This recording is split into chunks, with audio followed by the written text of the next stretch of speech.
Hey ladies and gentlemen, welcome back to the channel. My name is KPZ. You're here on the home of the Slightly Above Average Ship Review. I think I'm starting a new series called Really Average or Mundane Cruiser Videos. I haven't decided what the name of the playlist is going to be yet. Anyway, we're on Haven. It is a capture of the base match, top tier in the Tier 5 Royal Navy heavy cruiser, the London. Whenever I think of the London, I think of the rhyme. I see London, I see France. Hopefully in this match you won't see my underpants. All right, so first of all, I love the camo here on the London. It is a 4x2 turret arrangement. So hopefully we can lay the smack it down on some enemy cruisers with our armor piercing. We are using what I consider to be the heavy cruiser commander for the Royal Navy, which is Fraser. He is built for AP damage because, as you know, there are many cruisers in the Royal Navy which only fire armor-piercing shells. So he's built to maximize that, which may not be the best build for the London. Anyway, main battery range 17.4, really short 3.5 kilometer range sonar. I think the torpedo range is 7. And there is an aircraft carrier in this match. And I think what you're going to see in this match is that there are some downsides for the ship, for every ship. It feels sluggish in the water. You've got to expose a lot of broadside to get all the guns on target when you're trying to angle away. But the AA was kind of a bright spot. The AA was pretty impressive to me. I don't think you have to build into the AA at all. All right, so here we're just trying to get out of the middle. We are spotted by the enemy planes already. So that was a little interesting. Our destroyers are going around the outside of the map. This turned out to be not necessarily a bad deal. They have spotted the enemy Mutsuki, and there's also a cruiser up there. They're all going to go after him. And so we're just going to sneak around the corner here. I spot an enemy Furitaka, but he is running away from the battlefield. The cruiser does not take torpedo damage, I don't think. He took damage from, is that the Andrea Doria? He took damage from that guy. The enemy carrier planes are all over the place. We switched to HE after shooting at the Andrea Doria, and we were going to send one salvo into the mist where the Mutsuki once was at, and the Mutsuki torpedoes run out, and we get a first blood and set a fire in killing the Mutsuki. Kill number 1. My teammates are like, thank you so much, KPZ. I didn't think you played cruisers. And I was like, you're welcome. All right, now I'd really love to get an enemy other than a guy I can't shoot at spotted. And we're going to be waiting a little while. Then I realized that someone is capping our base. So here's where the ship felt really sluggish. Trying to turn around. It's not good at turning. And although we're getting contact here with the enemy, this was kind of a like, hey, I'm the only one over here who can go back and rescue our base cap. You know, now that I think about it, there should be a medal for if the enemy was capping the base and you're the guy who goes back there and kills the dude who's capping. I don't know, it seems awfully subjective, you know. But anyway, the long story short is, even though our teammates occasionally shoot at this guy, I'm going to be doing the bulk of the damage here. There's a really nice salvo of HE. Set him on fire. Disable something. He tries to put up the smoke screen, but since he's still visible, it worked so well last time. We're going to put our gun sight over where he last was, and unlike last time, we totally missed. And then we get Hulk smashed from off screen. So right about now, it's like, oh, well, I guess this isn't going to be a review. And I'm not, look, and let's be honest, I don't play cruisers. You guys know this. If you watch my channel, I decry cruisers, except for the super heavy cruisers, which I do like playing. But this is not a super heavy cruiser at tier 5. So you're really just dealing with utter mediocrity when I step behind the wheel of a lower tier cruiser. All right, there is the enemy ship. He did shoot torpedoes. He's now dead. Sluggish, but not totally sluggish. We did manage to dodge his dying torpedo salvo. All right, so we have the first 2 kills for our team. And the enemy team only has 1 kill. So that's a wrap. That's not... I'm just kidding. That is not a wrap, unfortunately for me. We're going to have to play the rest of this match. And this is going to look like the salad days compared to a lot of this match. Now, here is the Andrea Doria coming back in here. He doesn't have a lot of health. I figure I would just hit him and set him on fire, and that would be the end, especially because he's grounded on the island, ran aground there. Unfortunately for me, I found out that whatever their fire setting percentages of these HE shells, this cruiser is not great at setting fires. And how did I come to that deduction? Because you can see me shelling the crap out of an enemy ship, and I rarely, if ever, set them on fire. All right, we did dodge the enemy return fire there. We're still pestered by the enemy airplanes, and I probably am going to make a tactical mistake here.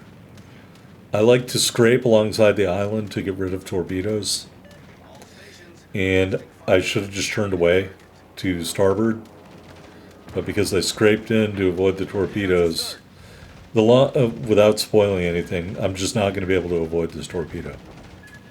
I should have turned away, and I thought I could make it around the corner here, but I can't. And that was a pretty sizable chunk of damage we're not getting back. So that's a flaw in my plan right there. All right, but that being said, let's talk about the history of the London while we're waiting for business to pick up. The London was a member of the second group of county-class heavy cruisers of the Royal Navy. It differed from the earlier group of counties, also known as the Kent class, by having a smaller forward superstructure, which was positioned slightly further aft, little armor plating, at least per Wikipedia.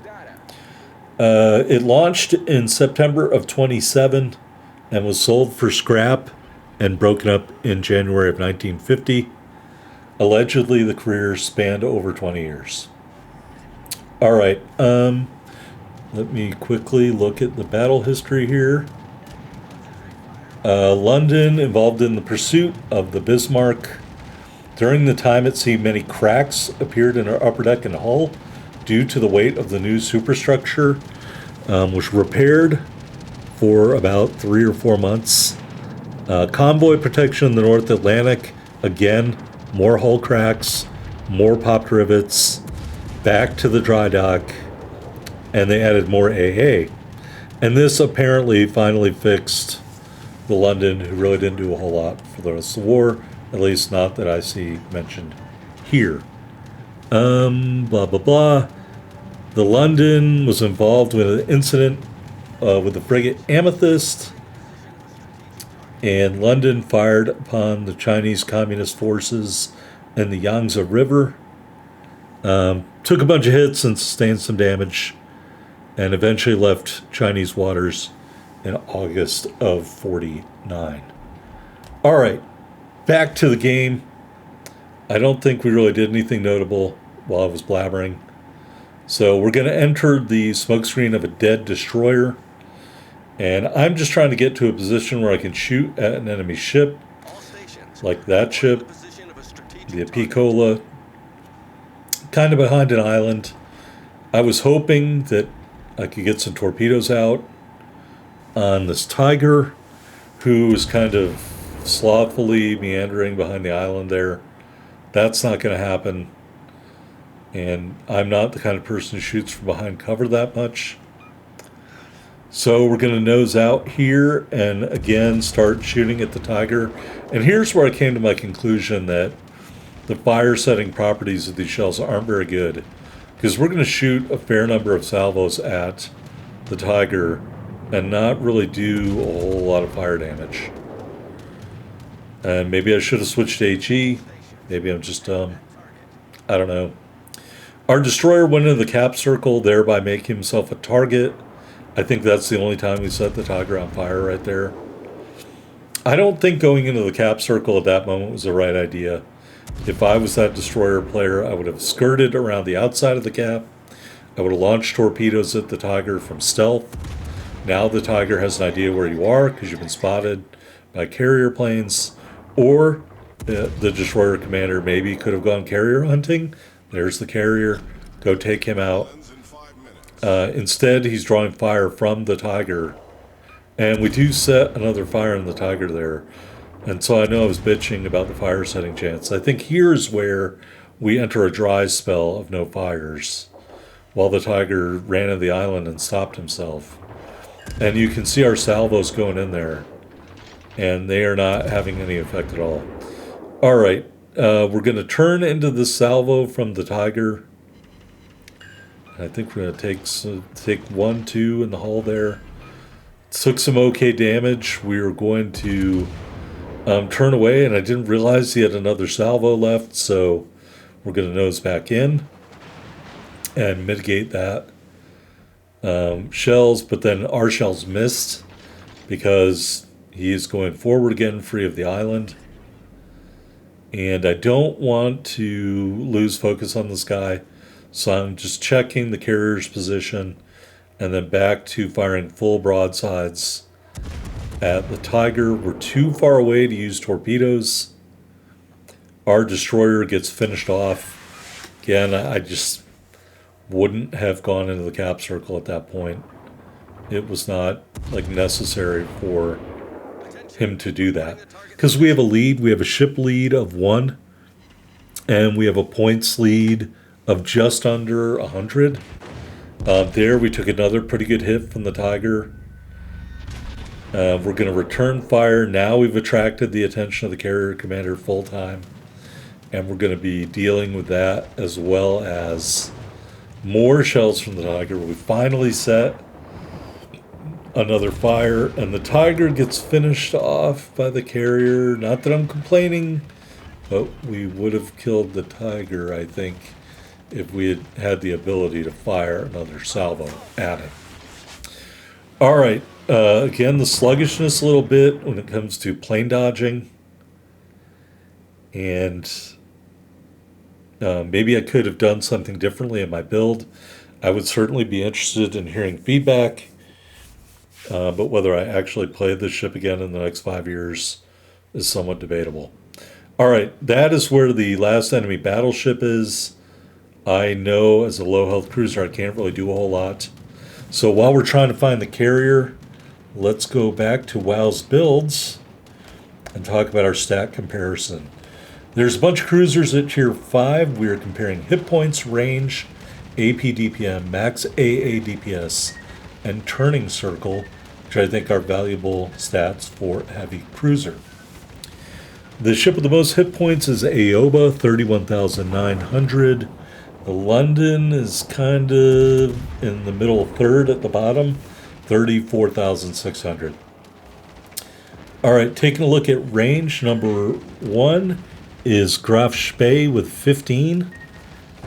And the London has 14.5, which is pretty much right in the middle. Armor piercing DPM, number 1 is Makarov, 351,000, tied with Nuremberg. And looking for the London, this isn't good. Second from the bottom, 145,600. So maybe my build is wasted in the London. AA DPS number 1, Pensacola, 214. London, 166. That's fourth. Turning circle. The biggest circle is Gorky and Molotov at 860. The London is 6th with 710, tied with the Duke of D'Aosta and Devonshire. All right, we found the carrier. We've been lighting them up with citadels. We got our Clear Skies medal, but no!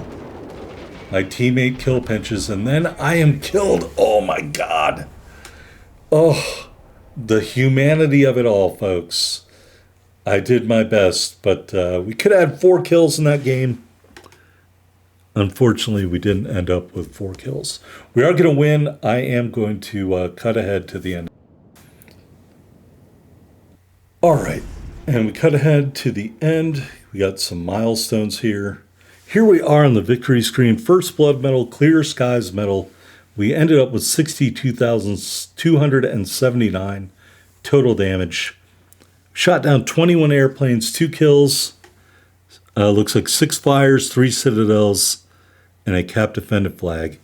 We end up with over 300,000 silver, over 5,800 ship XP, over 6,100 commander XP in the London. So all things considered, we ended up at the top of the board. 2 medals, 2 big kills, and looks like 2167 base XP. I'm really not a fan of how they changed these screens. They made everything harder to read. As someone with a vision disability, I think wargaming is violating the Americans with Disabilities Act by making the stats harder to read. I feel somehow I'm being discriminated against. All right, here in the port, aiming system mod 1 and steering gears mod 2. That's not really a shocker for tier 5 premium cruiser. 2 charges of the repair party, 3 charges of that short range sonar, and 2 charges of the smoke generator. You can't exchange your sonar for DFAA. I think I kind of proved in this video you don't need the DFAA. Just the existing AA is good enough on this ship. We were running the rear battle booster for movement speed and cooldown time, the Type 9 permanent camo, and of course, the Friendship Day 21 flag. 34,600 hit points and a 4% torpedo damage reduction with our build. Got those 4 twin 203mm turrets, 16-kilometer firing range, 13.5-second reload, 22.5-second turn time, HE shells 2850 max damage with a 15% fire chance, AP shells looks like 5005 max damage. You do have some secondaries, 4 twin 102mm secondaries, 4.2 kilometer range, reloads every 3 seconds. HE shells do 1500 max damage with a 6% fire chance. Moving on to the torpedoes, which we didn't get a chance to use. 2 quad launchers, reload every 106 seconds. Max damage 15,733. 7-kilometer range at 59 knots. The detectability is 1,200 meters. I'd say they're good for defensive purposes. All right, AA defense. You saw we had no problem getting that clear sky medal. Your secondaries are dual purpose. That's your best AA in terms of range and damage per second. And at tier 5, among cruisers, this has some of the best AA. Maneuverability, 33.9 knots, 710 meter turning circle, 6.3 second rudder shift time. Concealment, 10.6 on the surface, 6.7 from the air, which seems rather good, and 6.1 when firing in smoke. Taking a look at the stats, well, we've won half our games in London, but I haven't played very many. I think the main battery accuracy is pretty good. Our kill-death ratio is 0.8, and the last game you saw was our best game. I think that might be a recurring theme in these mundane cruiser reviews. So yeah, maybe if I played them more, I might get better at them. Imagine that. All right, here in the armor viewer, there's not a lot to like here. The Citadel has an armor belt on it, which is, I think, a little unusual. Bow plating, 16 millimeters, nothing shocking there. Turrets and barbettes, I mean, a teeny bit more armor. This auxiliary armor, I was like searching for the armor belt because I was too dumb to remember it was on the Citadel. No, it's not on the bow, dummy. There we go. Yeah, so you do have an armor belt, but it's built into the Citadel. It's not going to do a lot. And that is the London's armor profile. All right, here's our commander, fully maxed Bruce Frazier, base trait 3% to movement speed. That seems low. I'm not sure if this was nerfed by 1% or not, but I think it might have been. Compare that to the German commander who gets +5 to cruiser speed. All right, we got Yamamoto for AP shell penetration and Von Essen for ricochet angle. I don't know. I might change that one. In row one, we went with Beyond Range. In row two, before it's too late, I mean, I can hear arguments, but normally I play this guy in this build in ships without HE, so that's why I choose this skill to give me a little bit more reaction time. Punch through in row three and fixated in row four. Our ledger skill is refill station. Maybe these commanders need a rework, a little unique skill action with Ouija. Anyway, that's the London, folks. Like, comment, subscribe below, and I'll see you on the next video. The match here.